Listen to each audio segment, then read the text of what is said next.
Welcome and welcome back to my YouTube channel. My name is Muskan. आज की जो video है वो इस बारे में है कि MPA 12 जो MPA कोर्स है, masters in public administration course है, उसका जो फर्स्ट ईयर का पेपर है MPA 12, पेपर का नाम है एडमिनिस्ट्रेटिव थ्योरी। उसके इंपॉर्टेंट क्वेश्चन क्या होने वाले हैं अब जो अपकमिंग एग्जाम है उसके लिए।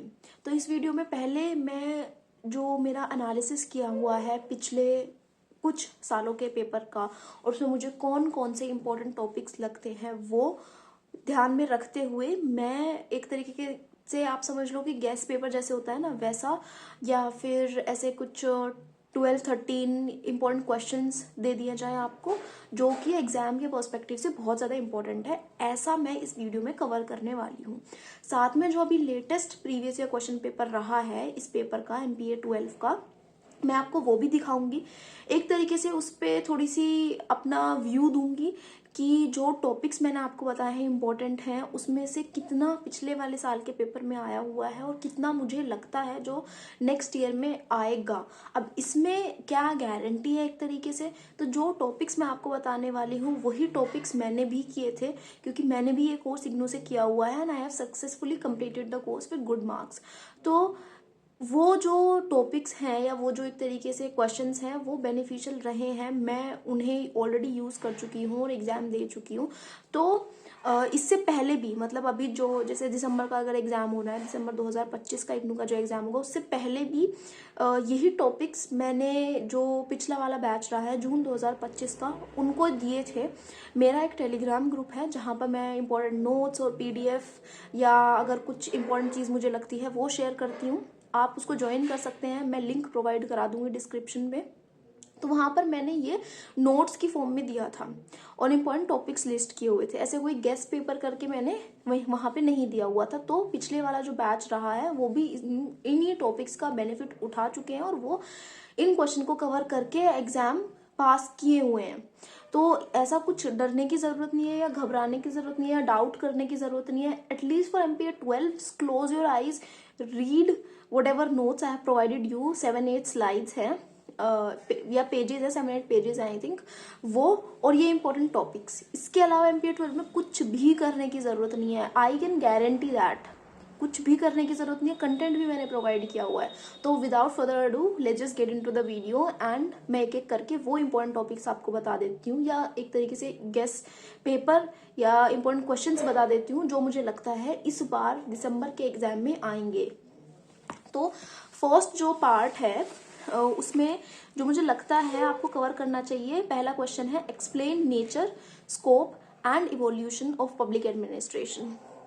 तो ये मुझे इंपॉर्टेंट क्वेश्चन लगता है जो बहुत इंपॉर्टेंट है। जैसे ही आप इस पेपर की तैयारी करना स्टार्ट करोगे तो आपको सबसे पहले ये वाला क्वेश्चन कर लेना चाहिए ताकि आपको आइडिया मिल पाए कि पब्लिक एडमिनिस्ट्रेशन है क्या, कहाँ से शुरू हुआ है, क्या नेचर है, कैसे इवॉल्व हुआ है, ये सब, how it is different from private administration. तो ये इसी क्वेश्चन का सेकंड पार्ट है। क्वेश्चन बहुत बार आ जाता है पब्लिक प्राइवेट एडमिनिस्ट्रेशन का डिफरेंशिएशन, तो वो भी इसमें कवर हो गया। तो ये ही क्वेश्चन था। मैं ये जो क्वेश्चंस बोल रही हूँ इसका भी मैं आपको PDF प्रोवाइड करा दूंगी, पर ये वीडियो आपके लिए देखना इसलिए ज़रूरी है कि मैं अपना ना थोड़ा अंडरस्टैंडिंग भी बताऊंगी। जैसे मैंने ये किया हुआ है कोर्स ऑलरेडी, तो आपको जो लिखा हुआ है वो शायद समझ में आ जाए पर बिटवीन द लाइंस जो होता है ना वो नहीं समझ आएगा। तो उसके लिए वीडियो देखना भी इंपॉर्टेंट है, तो आप इसको देख लेना। ये PDF मेरे टेलीग्राम ग्रुप पे मिल जाएगी आपको। तो जो सेकंड क्वेश्चन है उस पर मूव करते हैं, critically explain about administrative theories. तो जो पेपर है आपका MPA 12 इसके अंदर एडमिनिस्ट्रेटिव थ्योरीज हैं, वो 4 एडमिनिस्ट्रेटिव थ्योरी हैं, ठीक है।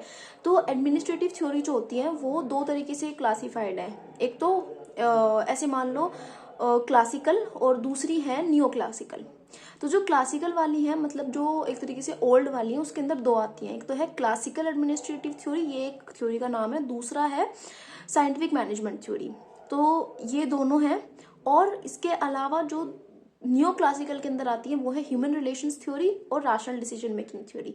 तो ये 4 थ्योरी हैं जिनमें से कोई सी भी आ जाती है और ये चारों ही इंपॉर्टेंट है कवर करनी, क्योंकि इनके अंदर से बहुत बार शॉर्ट नोट्स बन जाते हैं। जैसे कि जो सेकंड वाली है साइंटिफिक मैनेजमेंट थ्योरी, उसके अंदर से शॉर्ट नोट बनता है फंक्शनल फोरमैनशिप, मेंटल रिवॉल्यूशन, इस तरीके के शॉर्ट नोट इनमें से अंदर से बन जाते हैं। फिर जो ये पूरा मैंने लिखा हुआ है ना क्वेश्चन, क्रिटिकली एक्सप्लेन से मतलब मेरा ये है कि आपको ये तो पता होना चाहिए कि थ्योरी क्या बोल रही है, उसके क्या इंपॉर्टेंट प्रिंसिपल्स हैं, क्या क्या सिग्निफिकेंट चीज़ें उसने बताई हैं, साथ में ये भी पता होना चाहिए उस थ्योरी में प्रॉब्लम क्या रही। अब जैसे पहले आई क्लासिकल एडमिनिस्ट्रेटिव थ्योरी, उसमें कुछ प्रॉब्लम रही होगी या वो कुछ ऐसा वो एड्रेस नहीं कर पाई है जिसकी वजह से सेकेंड वाली आई, मतलब साइंटिफिक मैनेजमेंट थ्योरी आई। ठीक है, फिर उसके बाद जैसे आई ह्यूमन रिलेशंस थ्योरी, तो ऐसा कुछ रहा होगा जो ह्यूमन रिलेशंस थ्योरी नया बता रही है पिछली वाली से। तो आपको ये भी पता होनी चाहिए कौन सी वाली में क्या कमी है, साथ के साथ कौन सी वाली में क्या क्या इंपॉर्टेंट चीज़ें, क्या क्या सिग्निफिकेंट पार्ट है। तो इस तरीके से आपको ये चारों कवर करने हैं। अब जो इसमें फोर्थ वाला मैं पार्ट बता रही हूँ, राशनल डिसीजन मेकिंग थ्योरी, इसके अंदर और भी चीज़ें जैसे मॉडल ऑफ ऑर्गेनाइजेशनल इन्फ्लुएंस और बाउंडेड रैशनैलिटी का कॉन्सेप्ट। बाउंडेड रैशनैलिटी हो सकता है शॉर्ट नोट्स में आ जाए, तो अब ऐसा नहीं है कि वो चीज़ यहाँ पर मैं मतलब एक एक पॉइंट करके मेंशन करूँ, क्योंकि ऐसे तो फिर बुक बन जाएगी, 8-10 पेज के ही बनेंगे फिर गेस्ट पेपर।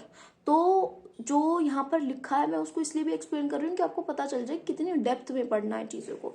इस वाले पेपर के बिल्कुल क्लियर, बिल्कुल प्रॉपर नोट्स ऑलरेडी मेरे चैनल पे हैं, टेलीग्राम ग्रुप पे भी अवेलेबल है उसकी PDF, वहाँ से आप डायरेक्टली पढ़ लो। वही 6-7 पेज जो हैं उन्हीं को पढ़ के आपका हो जाएगा। अगर लग रहा है कि कुछ और ऐड ऑन करना है तो अपनी तरफ से ChatGPT की हेल्प लो, बना लो अपना कंटेंट खुद से। थर्ड वाले क्वेश्चन पे चलते हैं। थर्ड क्वेश्चन है what are the views of Karl Marx and Max Weber on bureaucracy. तो ब्यूरोक्रेसी के ऊपर इन दोनों के क्या क्या व्यूज रहे हैं ये आपको बताना है। नेक्स्ट है fourth question which is explain Abraham Maslow's hierarchy of needs theory in detail. तो अब ये फिर से एक और थ्योरी आ गई, हायरार्की ऑफ नीड्स थ्योरी में एक ना ट्रायंगल करके वो है, पिक्चर जैसा है जिसमें नीड्स बताई हुई है, 5-6 कैटेगरी है, उसमें डिफरेंट तरीके के नीड्स के बारे में बताया हुआ है। तो वो वाला अगर आप बना पाओ, ड्रॉ कर पाओ, तो that is also a very creative way of doing it and representing what ever you already know about the answer. तो इस तरीके से आप कर सकते हो।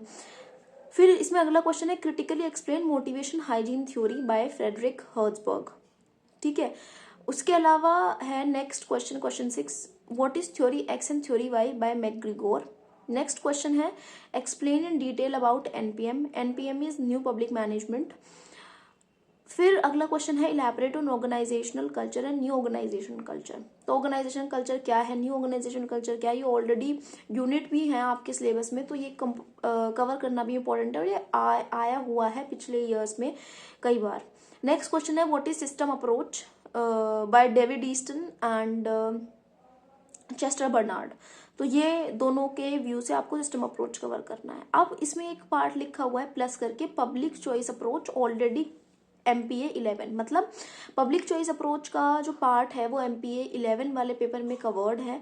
वहाँ पे भी ये पार्ट आता है, यहाँ पे भी ये पार्ट आता है। तो थोड़ा सा स्लाइटली आपको अप्रोच को एडमिनिस्ट्रेटिव थ्योरी के हिसाब से रखना है इस पेपर में, और उसमें आपका स्टेट सोसाइटी पब्लिक एडमिनिस्ट्रेशन के हिसाब से रखना है। फिर अगला पार्ट है इसमें नोट्स का, क्योंकि बहुत बार नोट्स भी आ जाते हैं, जैसे शॉर्ट नोट होता है ना, इस तरीके से। हॉथॉर्न एक्सपेरिमेंट पूछा गया है, फंक्शनल फॉर्मेनशिप, मेंटल रिवॉल्यूशन पूछा जाता है, प्रिंसिपल्स ऑफ एडमिनिस्ट्रेशन पूछे जाते हैं, typology of organisation and methodological individualism. तो ये कुछ इंपॉर्टेंट क्वेश्चंस हैं जो मुझे लगते हैं हर बार के एग्जाम के लिए बहुत ज़्यादा इंपॉर्टेंट है। चाहे दिसंबर का सेशन दो, आने वाला जनवरी का सेशन दो, ये नहीं चेंज होने वाले हैं कंसीडरिंग अभी तक जिस तरीके से इग्नू में एग्जाम लिए जा रहे हैं पिछले कुछ सालों से। तो ये आने वाले ईयर्स के लिए भी सेम गेस्ट पेपर रहेगा। और अगर आपको इतने में कुछ डाउट हो, या अगर आपको चाहिए कि मतलब मैं एक एक पार्ट को बहुत ज़्यादा डिटेल में एक्सप्लेन करूँ, जैसे होता है ना मतलब शॉर्ट लेक्चर टाइप, तो I can also do that. You can mention the requirement in the comment section, because अगर नीड होगी तो ही I will do that part. अब इतना सब करने के बाद आपको क्या करना है, पढ़ना कैसे है, यही सेम क्वेश्चन जैसे मैंने आपको सीक्वेंस बना के दिया है ना, इसी सीक्वेंस में आपको कवर करने हैं। पहले आप ना ये नेचर वाला पार्ट कर लेना, nature scope and evolution of public administration, इससे थोड़ा आइडिया लग जाएगा, जैसे मैंने स्टार्टिंग में भी बोला ही है इस वीडियो के।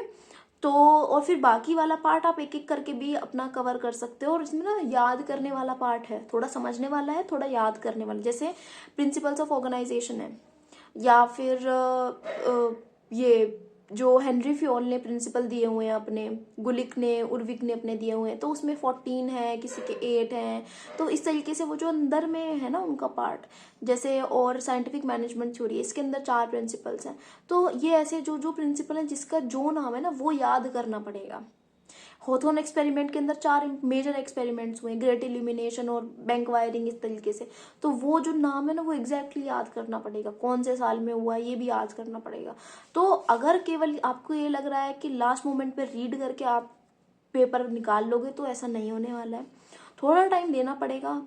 मैं ये भी नहीं कहूँगी 2-3 हफ्ते दो बैठ के, क्योंकि अब उतना तो टाइम बचा भी नहीं हुआ है, पर आपको थोड़ा टाइम देना पड़ेगा, इतना कि एटलीस्ट जो इम्पोर्टेंट पार्ट हैं, जो याद करने वाले हैं, वो आप याद कर पाओ और उनको लिख पाओ। तो जितने इम्पोर्टेंट टॉपिक्स थे और एक तरीके से गेस्ट पेपर है ये, वो सब मैंने यहाँ पर लिस्ट डाउन कर दिया है। अब ये देखते हैं कि जो लेटेस्ट प्रीवियस का क्वेश्चन पेपर था उसमें किस तरीके के क्वेश्चन आए हैं, क्या ये पढ़कर हम वो कर पाएंगे या नहीं।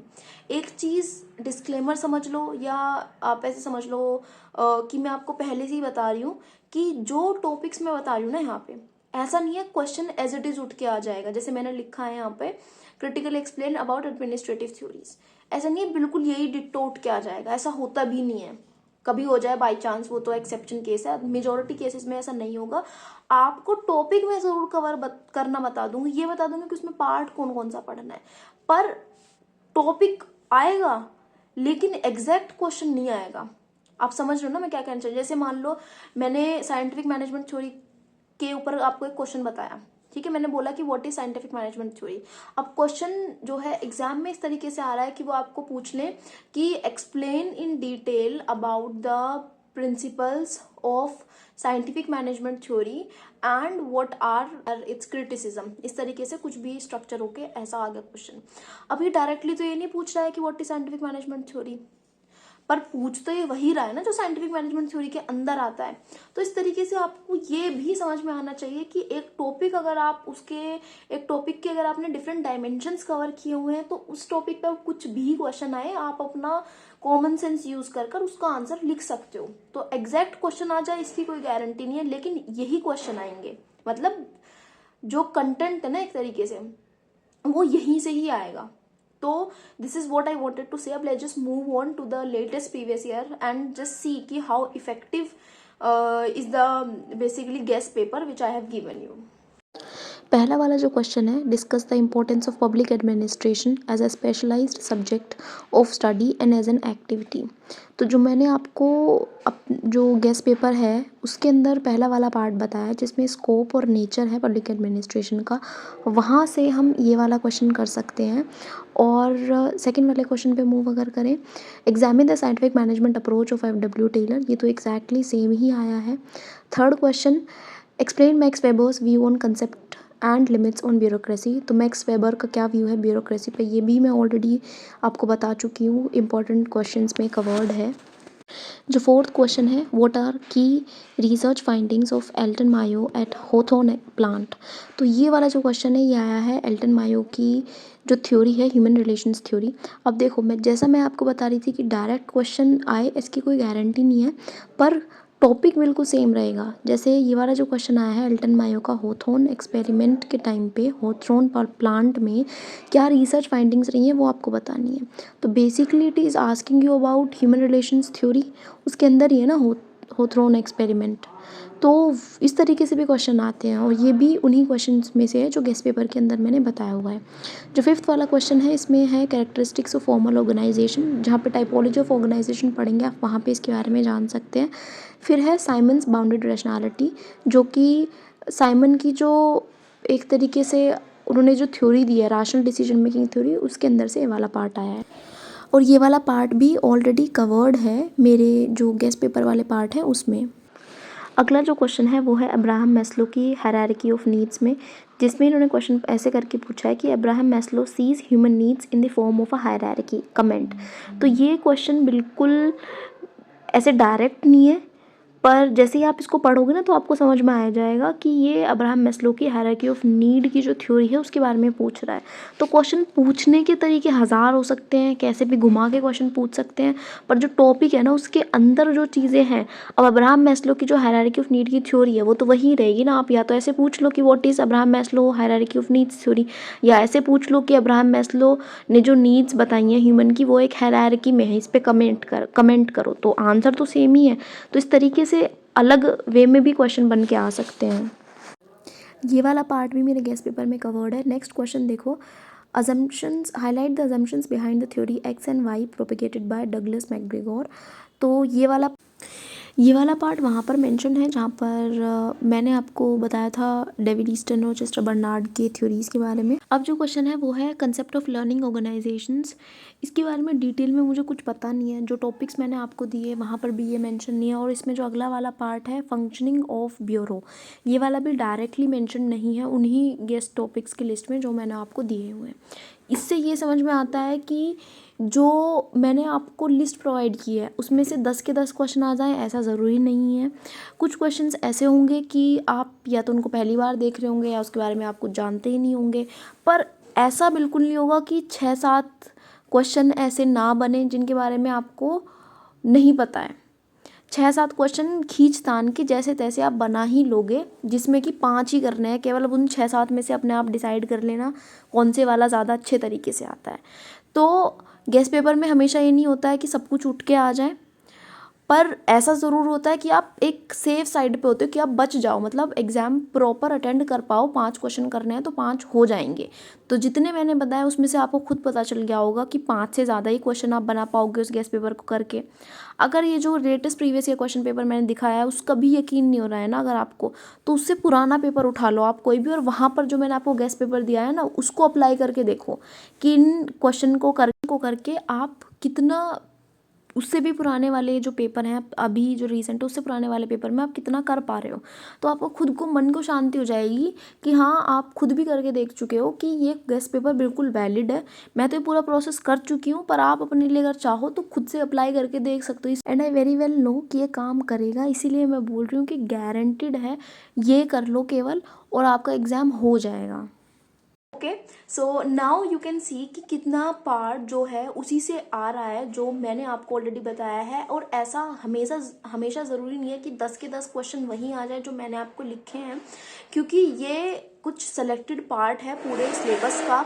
आपको एग्जाम में 10 के 10 क्वेश्चन करने भी नहीं है। अपना टारगेट यही बनाओ 6 से 7 क्वेश्चन आप हर पेपर, अगर प्रीवियस ईयर क्वेश्चन पेपर उठा के देख रहे हो एक बार उसमें बना पाओ। एग्जाम में 5 क्वेश्चन करने हैं, हर सेक्शन से 2 तो 4 हो गए, बचा एक 5वां क्वेश्चन किसी भी सेक्शन से कर सकते हो। तो इसी तरीके से अपनी अप्रोच रखो, 10 के 10 करने की कोई ज़रूरत नहीं है। और वो टारगेट भी मत बनाओ बिकॉज वो अचीवेबल है भी नहीं एज ऑफ नाउ, क्योंकि अगर हम लिमिटेड पढ़ रहे हैं तो फिर कैसे 100% अचीव कर सकते हैं। तो उसी तरीके से स्ट्रैटेजी रखो। आई होप जो भी मैंने बताया आप उसका अच्छे से यूज़ करोगे। And for the upcoming exams all the very best. If the video was helpful give it a thumbs up, don't forget to like, share and subscribe to my channel. Thank you.